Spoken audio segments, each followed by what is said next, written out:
says, then the Lord said to Cain, why are you angry? Why is your face downcast? If you do what is right, will you not be accepted? But if you do not do what is right, sin is crouching at your door, and it desires to have you, but you must master it. Cain and Abel were the first two brothers in the history of mankind, and there was a battle going on between Cain and Abel. God was honoring them for their offerings, but Abel had a better offering than Cain because of his heart condition.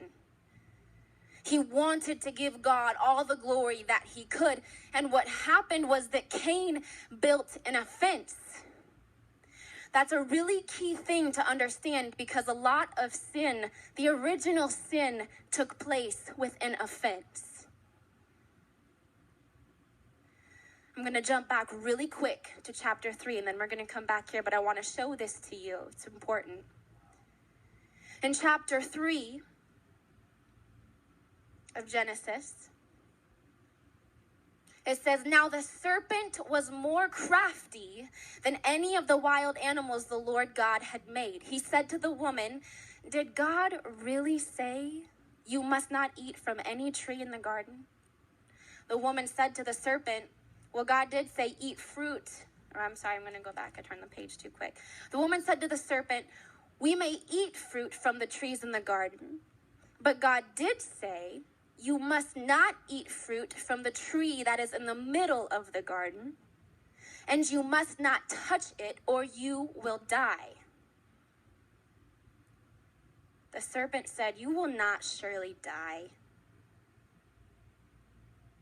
For God knows that when you eat of it, your eyes will be opened, and you will be like God, knowing good and evil. When the woman saw that the fruit of the tree was good for food and pleasing to the eye, and also desirable for gaining wisdom, she took some and ate it. So what the serpent did was he placed an offense on her that didn't belong there. And he placed an offense on her, saying, did God really say you can't have all the things that you want?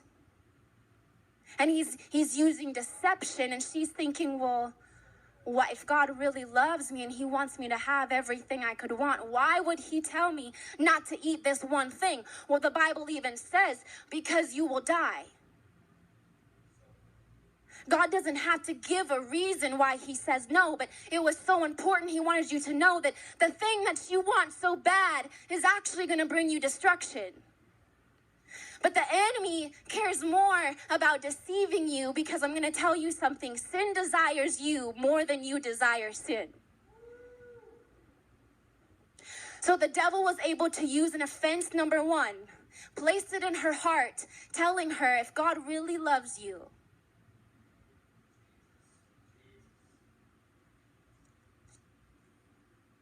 Cain had an offense.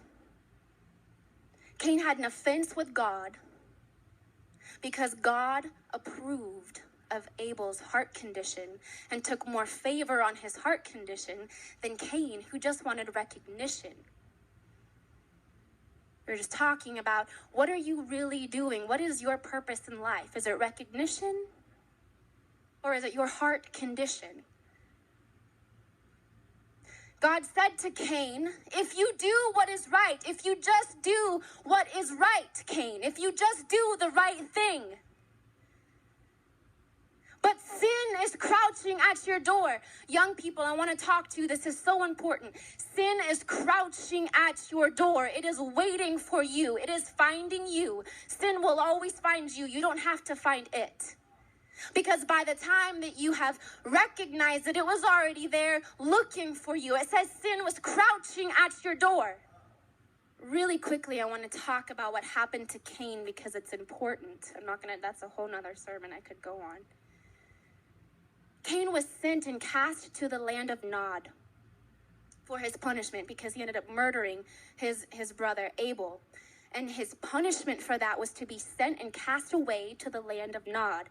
So I started doing research on the land of Nod because I honestly didn't know anything about it. I knew that he was cast away, but I didn't know that there was a specific place. As I was reading, I found out the land of Nod. Nod means to wander. To wander means to stray or to move about without direction. I find that interesting that because of his sin choice, he was cast to a place of wandering without direction. A few things about the land of Nod, and then we'll move on really quickly, but I want you guys to get this. In the land of Nod is a place where unaccountable sin will always take precedence in your life. And unaccountable sin will always send you to a place of wandering. Undealt with sin will always send you to a place of wandering. The land of Nod was a place of consequence for disobedience, for life. Consequence. He removed himself and was cast away to a place of consequence for his disobedience. So that's what happened to Cain when he chose to do the wrong thing. From an offense, he chose sin, and it sent him into a place of wandering. There are 3 doors of sin.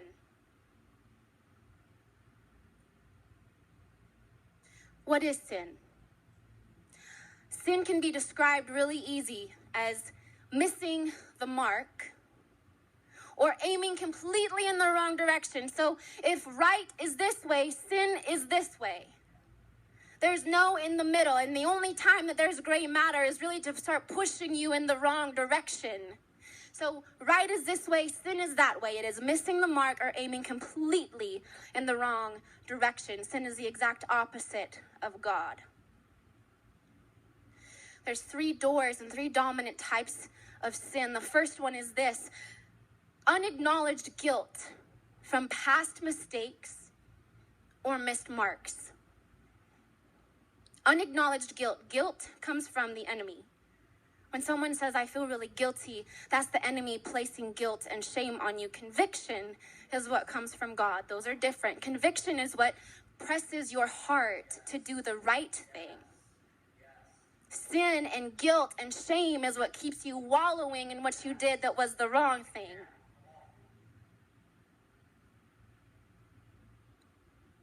Another type of sin is the dark and stubborn passions in the now. The power of sin, you guys, is in its secrecy. It can be something as small as, you get up, and I'm guilty of this. I like to eat at night. Like, usually it's sweets, ice cream, but sometimes I do it in secret so nobody sees me doing it. Not that that's sin, but my point is that when there's not light, when there's not acknowledgement of sin and the things that we desire, when there's nothing showing you that that's not okay, you continue to do it. Because if I can get away with it, it must not be that bad.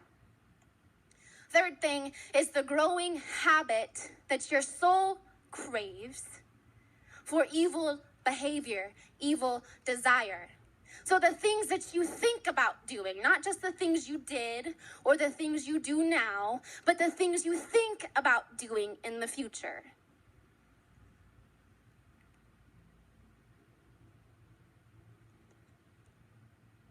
Sin is crouching at your door. It desires to have you, but you must master it. If you don't master sin, sin will master you. The Bible says you resist the enemy and he will resist you. But if you decide that it's okay for me to do this a little bit because no one knows about it, no one's finding out about it, we're all guilty of it, I'm not exempting myself. I've had a lot of sin crouching at my door. So we think that man, it's okay. No one's going to know about this. And then you find yourself in an addiction when you're 15, 20, 25 that you can't get rid of because you opened the door. And you thought that it was okay because no one knows that it's happening, but it destroys you. It mastered you.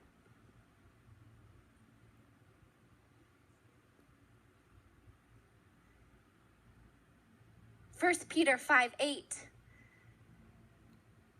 says this, be self-controlled and alert. Your enemy, not your friend, not someone you don't like, not a leader that holds you accountable. No, your enemy prowls around like a roaring lion waiting for someone to devour. He doesn't just want to play with you a little bit. He wants to wipe you out. You don't mess with that. Like when you, what's a good example? When we watch scary movies, I like scary movies. Just gonna throw that out there. But they don't scare me. I think that's why. True story. In scary movies, like what's a good one? Like the old Scream movies. Those are so old and stupid. But this is a good example. There's a villain. There's like a guy outside, right, of the house with his mask. Have any of you guys seen Scream? You guys know what I'm talking about? Okay. I'm not even that old and I'm already aging myself. So there's like a villain outside of this house. And everyone's inside, and the villain, everyone knows that his purpose is going to wipe you out. He's not coming to just rough you up. He's coming to take you out. So what do? They lock the door. Weird. They lock the door. They slam the door. They move all the furniture in front of the door. They shut the blinds. They don't want him inside their house because it's going to wipe them out. So they don't open the door. Anytime you open the door, you can't control what comes through. Anytime you open the door, you don't get to say how far it gets to go because you open the door. No villain with an agenda is going to stop halfway. Don't open the door. Sin is crouching at your door and it desires to have you. Some doors, man, I'm out of breath.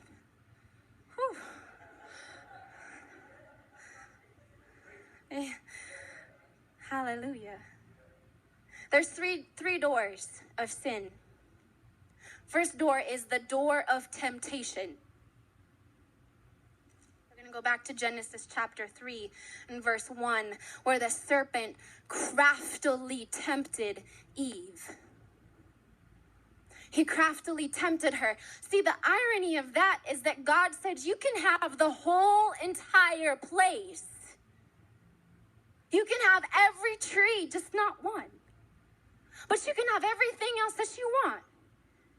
You can have the really big ones. And who knows how big the tree was? Who knows, right? It could have been that big.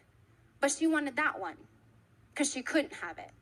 Because he started deceiving her and he started tempting her with something that she never, ever should have even had knowledge of.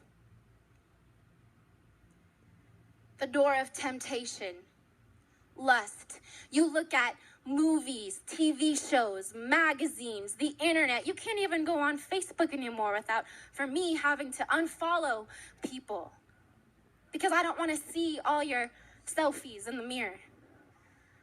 You might be beautiful, but I don't want to see that lust and that spirit upon you. I don't want that in my head. I don't want that in my mind. I don't want that. You have the door of temptation for lust. It looks so good, but no one talks about the bad and the consequence that come from the fruit, but it looks good.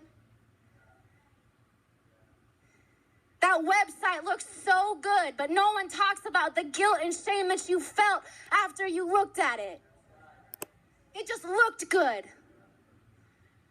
Everything looks so perfect, and people spend so much money to look like something that's not even real because they just want approval, but they don't talk about the pain they feel at night. They don't talk about the shame that they had from the decision that they made. They don't talk about the consequence of the fruit. They just tell you how good it looks.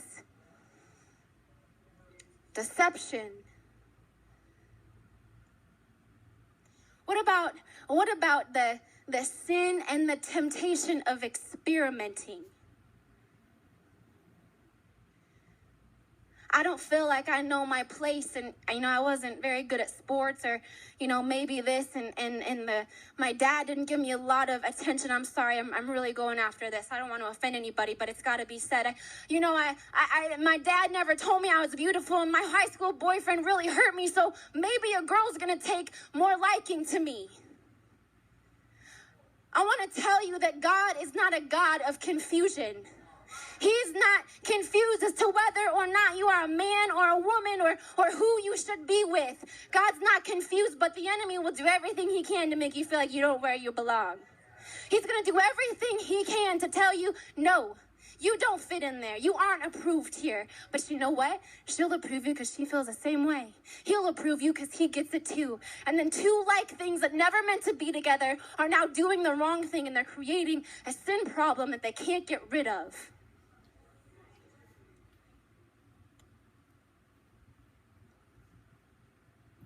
We're finding acceptance in all the wrong places. You're letting sin and temptation drive you. And when you get an appetite for worldly desires, that's an unquenchable fire. It keeps going and going and going. And then you feel entitled. And then you feel entitled to your sin problem. And we start placing blame on other things that have nothing to do with your sin problem. How about songs like Katy Perry, I Kissed a Girl and I Liked It? And you have 10 and 11 and 12-year-olds singing that song down the street. And I'm thinking, what? They can't come sit their butt in a church pew for 2 hours, but they can sit and look on YouTube and listen to all these songs, filling their head with evil, lustful, experimenting confusion. Or Lady Gaga, I hate this one, but it's a great one. I was born this way. People try to tell you that you just are the way you are because that's how you came into the world. That's a lie. I just want to let you know that that's a lie, because last time I checked, we were created in his image. And that doesn't change just because a song on the radio or a TV show or because someone doesn't like you. Spirit of God is either going to draw people to you or away. It's going to do one or the other. And if they draw away, more power to you, because that means he's there and they don't like it. You were made in his image, and there is no confusion.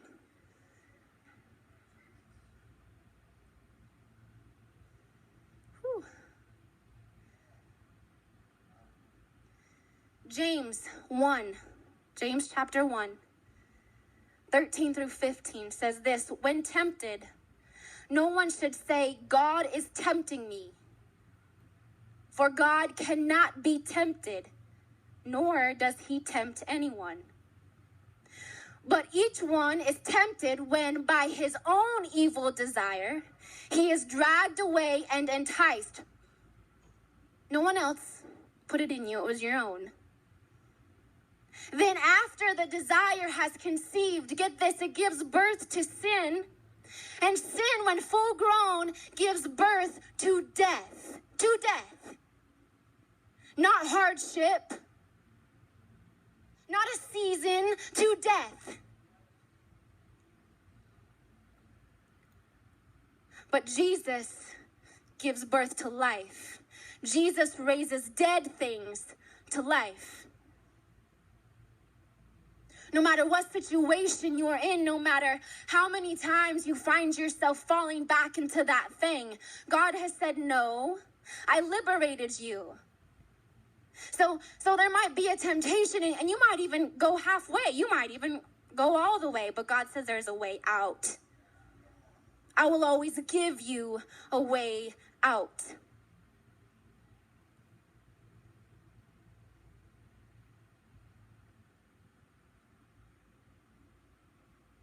Compromise will destroy the calling and purpose on your life. We've all experienced compromise. I have compromised. And it does nothing for you. Oh, a little porn here, it's not a big deal. It's just one time I'm a man. It's what we do. No, it's not what you do. It's what you like to do. Well, I don't get enough attention from so-and-so, so I got to get it from somewhere else. Well, that sounds like a personal problem. Maybe you should take it up with the person who's going to satisfy everything that you need in life and stop giving yourself an excuse to do shameful things because you don't want to take responsibility. Well, I just went out, once or twice. Wasn't that big of a deal. I only had a few drinks. I didn't stay out that late. I didn't drive. No, because now it's okay. And now we're going to keep pushing the envelope. Because of the temptation that the serpent had to give Eve, unfortunately, we were now born with rebellion. So our natural desire is to rebel. So we like to, what's what I'm looking for? Justify ourselves by saying it's not that bad. Well, I like to drink a little bit, but they're a full-blown alcoholic. Well, I just smoke weed and they're out there putting needles in their arm. That's not bad. But the problem is you opened the door. And it's only a matter of time because it's an unquenchable fire. And then all of a sudden, one night isn't enough. You got to go to 2. 2 nights isn't enough. You got to go to 3. I've been there. Don't think Allie was this holier than thou girl her whole life. I had to go through the school of hard knocks a little bit. I had to learn that emptiness isn't all it's cracked up to be. And we start to try to quench this fire because of the door of temptation. We opened the door. Young people say, I don't want to be anything like my dad. I don't want to be anything like my mom. I will never do what they do. I will never treat my son the way they treat me. I will never do. But you open the same doors they opened up. One thing will satisfy. One thing. And that's the blood and the word of Jesus Christ. Don't open the door to it. Don't open the door to sin. The second door, I'm going to try to get through this as quick as I can. Second door is the door of self-pleasing and greed. The door of self-pleasing and greed. I like to use this example because I can. I met Nellie when I was down at Miss USA. I don't know if any of you guys like Nellie. That's fine if you do. It's kind of old school now, I think. But Nellie had a song. I know you guys will probably get this. Nellie had a song called Number One. Who remembers that? It's about me, myself, and I. It's about everything I want. I gotta be on top. I'm the rock star. I'm the best. You ain't never gonna touch me. You ain't never gonna... Yeah, well, it's all about me. Self-pleasing and greed. And at the end of your life, what does that mean for you? At the end of your life, who is going to get the credit for all the people you helped impact? You? Are you really going to impact people if all you care about is what you're going through and what you deserve and what you're entitled to and making sure people like you and making sure that people give you approval and think you're the most popular, or you're the best athlete, or you're the best whatever, Miss USA? I don't care. Does that help other people get closer to God? Because we all have a judgment day. No one's exempt. And at the end of our life, you will have to answer for that. You will have to tell God, I did everything I could, or I did nothing. Door of self-pleasing. The Bible says that the first will be last. Not could be, should be, will be last. And on the flip side is if we decrease, He will increase in your life. It's like math, It's like that's just what happens. When there's less of you, there's more room for him. Simple. Simple. The door of self-pleasing.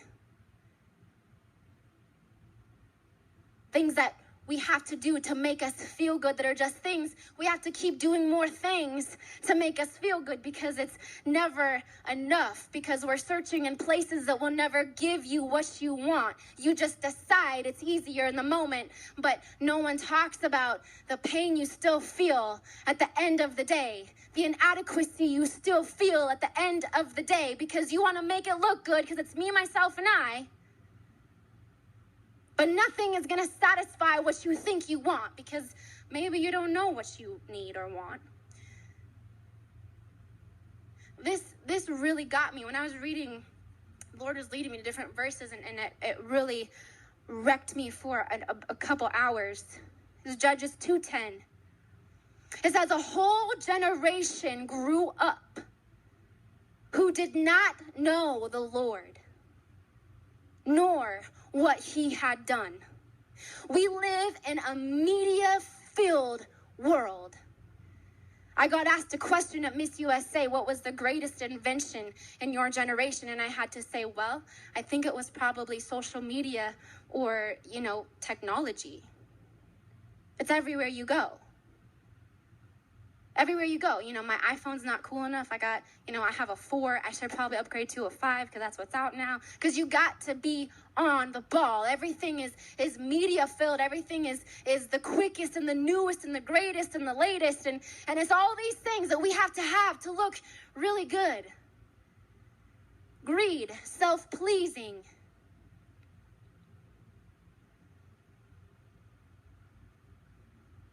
The greatest demons I think that we ever encounter are the demons of me, myself, and I. When you live for you, yourself, and you don't get much.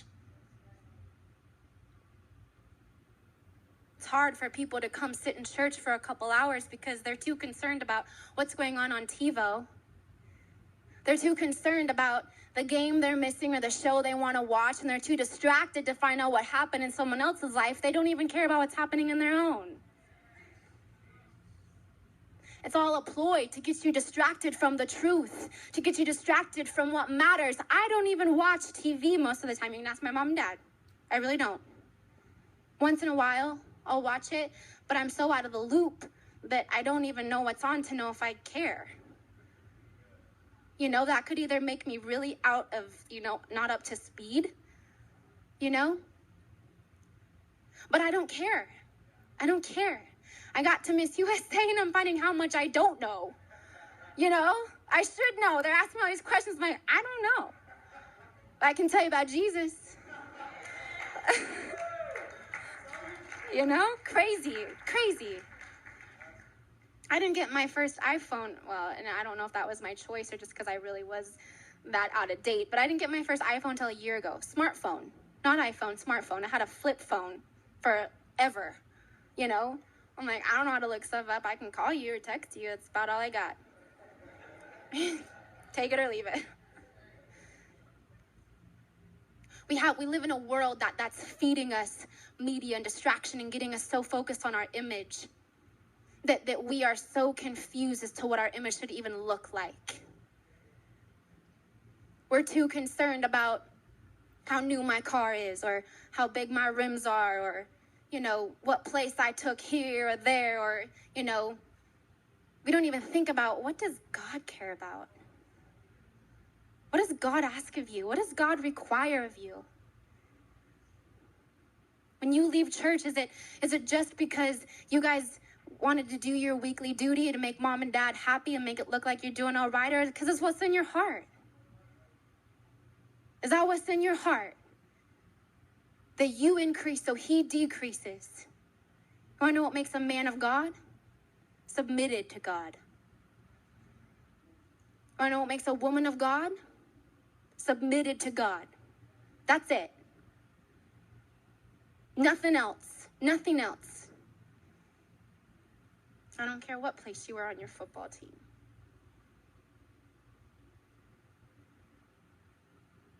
third door is the door of destruction. When we start to compromise and sin, there's an inner pain that takes place. There's an inner pain that births inside of you because it's just part of the process. God told you it will master you and it will lead to death. He told you. He's not a God of confusion. He's not going to leave you wondering. He told you. There's an inner pain that takes place. Our souls are tormented. Our minds are tormented. We start wallowing in self-pity, feeling like I just deserve this. No one's ever going to see what I want them to see. I've done too much. I've crossed the line too much. And so we start trying to numb that pain. And it starts to begin to create a war where our spirit is crying out for healing and for redemption and vindication. But we start healing our pain with things that give us more pain. And what we forget and don't even understand is that we're actually feeling the pain of the sin we opened the door to. It's the sin that gave you that pain. It didn't come from someone not loving you. It came from you identifying with the door that you opened. And we start trying to numb our pain and relieve that pain. And so we turn to drugs and we turn to alcohol. But the problem is that those things don't numb you. They hurt you. And then it's not enough. And I have to keep doing it. But now I'm feeling guilt from what I just did last night. So I got to do it again today. And then it wears off and I got to do even more. And it never stops. And it destroys you and it will lead to death. There is no way out but one. There's one way out. And it is not to keep doing what you did. It is not to keep hurting yourself and removing God's glory from your life. That's why you have the problem, is because you hurt yourself. Young people, sin is crouching at your door, waiting for you. It is not just a little story in the Bible. It is real life. Every time you walk into school, that sin is crouching at your door. Every time you have a questionable conversation with somebody in the locker room, it's crouching at your door. Sin is looking for you. Sin looks for you.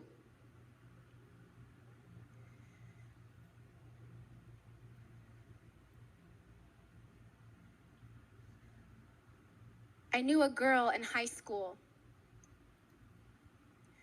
and I was friends with her for 2 years. I think I was a sophomore when I found this out. And she always wore long sleeves to school. I thought it was kind of weird. Always had long sleeves on. And one day in the locker room, she thought she was by herself. She didn't know that I was in there. And I walked in and I saw her standing there, and she had taken off her sweatshirt. And I saw on her arms all of these marks. And she had all of these scars on her arm. And I didn't know what to say. I came from a private school. I really didn't know a whole lot about those things. And I wished I would have now. I wished I would have known what to say to her. Because I get it now. I understand where those marks came from. I knew a little bit about her home life, but I was so young. I was just doing Allie. I really didn't think much about it. And the Lord will do that to me a lot, where sometimes I just think, I wonder what someone else's normal is. You know, I see people on the street and I'm thinking, man, what's that like? And I wished now that I could have been there for her. I wished I could have understood enough about God's love and forgiveness and redemption to be able to talk to her. But it scared me because I didn't know anything about it, and so I didn't say anything about it. But I believe that she was trying to relieve her pain with her own pain. She wanted to feel something. So she made herself bleed to feel pain because she was in a season of self-destruction now. She had done, sin from past marks, missed marks. She was past that.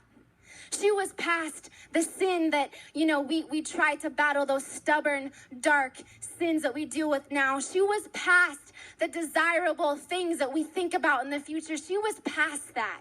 And now she was in the place where she didn't feel anything because she had no purpose. And so she began to hurt herself. What I wished I would have told this girl is there is no thing that you can do because he was bruised and beaten and cut up and pierced more than you could ever pierce yourself. He had his hands pierced. He had his feet pierced. He had his brow pierced. He had been whipped and beaten. You ain't never seen no blood like that. You ain't never seen someone so scarred because he's scarred for you. All the way. What I wished I could have told her was that there was a way out. There was a way out. Matthew 7:7. It says this. Ask and it will be given to you. Seek and you will find. Knock and the door will be opened to you. For everyone who asks receives. He who seeks finds. And to him who knocks, the door will be opened. We have talked so much tonight about don't open the door. Sin is crouching at your door. It desires to have you. But now we get to see that there's more than one thing at the door. You got a nasty, dirty devil at the door, and you got a savior at the door. You got two choices to make. Like I said, we have an opportunity in everything we do to either give God glory or remove God's glory. There's two things at the door. One of my favorite things that the Lord showed me as I was doing my study is found in Revelation. This is cool. I think you guys will really like this because I do. Revelation chapter 3, verse 20. Here I am. I stand at the door and knock. If anyone hears my voice and opens the door, I will come in. So we find in Genesis at the very beginning of our word, I think it's funny, God puts at the very beginning, he says, sin crouches. Sin crouches at your door, but guess what? I stand at your door because I am the head, not the tail. So sin has to be at the bottom, but I am always at the top.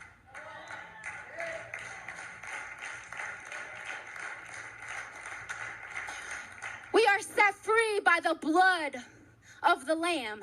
He had to go through what he went through because he wanted to set you free. And there's only one way. It's not by your blood. It's by his blood. And he stands at the door and knocks. When it says the devil, the funny thing is about the serpent, here's the crazy thing about the serpent, is that he had to be downcast to his belly. So he has to crouch. He has to crouch. But God says, no, I raised from the dead because I stand at your door and I knock. God will always overcome sin in your life. Always.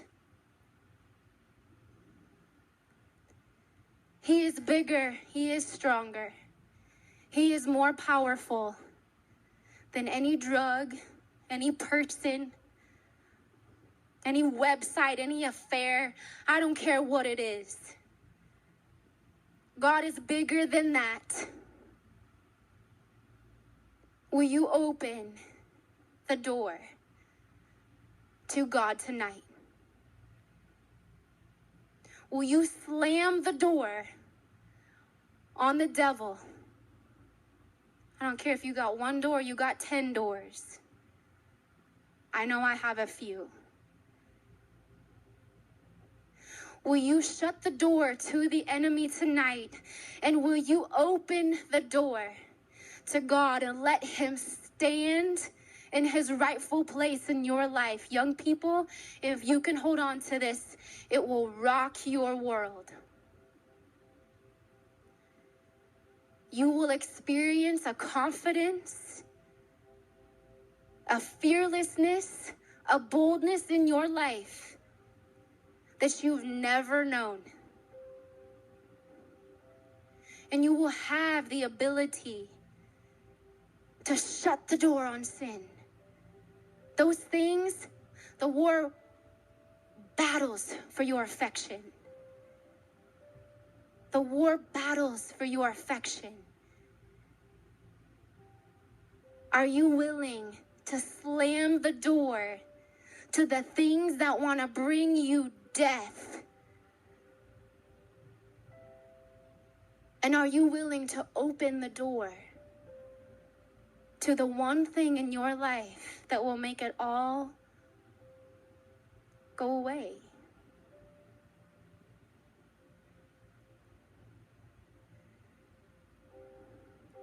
I know there's probably been divorce in this room. There's been addiction in this room.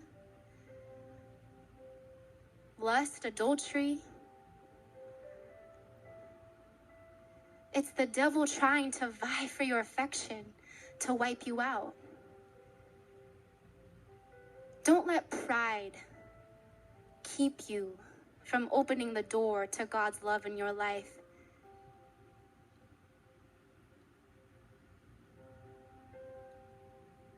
Don't let pride and the fear of people seeing your sin problem. Everyone's got it. We're all dirty. I'm the first one to admit it. Don't think because I got a title that I'm holy. Don't let pride steal the gift that God has for you. He did it all. He scarred himself. He couldn't scar himself anymore. There's nothing left. He poured out blood willingly because he knew it was the only way. He knew what you were going to encounter. He knew the devil wants you. He knows that. Like Pastor Ken said in the Bible, it even says the demons shudder. I don't know about you, but that gets me riled up that they shudder at my God.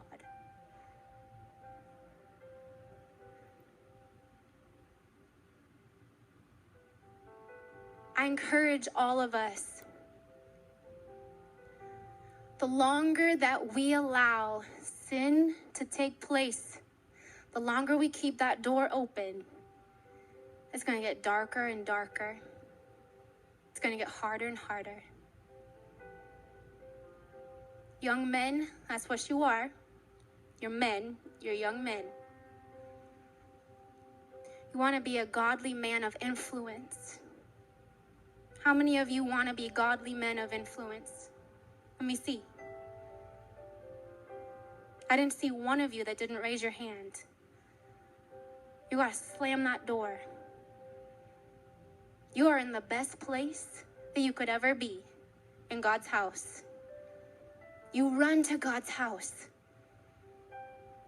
When you feel like that devil's crouching at your door, I don't care how cool you think you are, you run to this altar and you lift your hands and you tell God, I'm opening the door to you because your blood was enough for me, and I have had enough of being slung around and flung around and played with like a puppet. because you're a man of God. And men of God fight, and they say yes to God every day. Young women, there is no thing that will take away your value and your purpose. Nothing. And there's nothing that will give you more purpose and value than God. No man, no boyfriend, because they didn't give you your purpose, God did. You are fearfully and wonderfully made on purpose, for a purpose, just the way you are right now. Right now. You've already been approved. He's already said, you're mine. And I love you. And you have a purpose on your life. And it is not to be abused. It is not to be put down. It is not to be tormented. It is not to sit and wallow in a lack of confidence. It is to say, I am a woman of God, and no man gets to have me without his permission, because he will not give you a man that doesn't deserve your heart. And you got to know that your heart is valuable and precious. It is not a toy. Do you believe that? Being in the house of God is the most amazing thing that you can do. And I want to encourage all of us to slam the door, shut the door,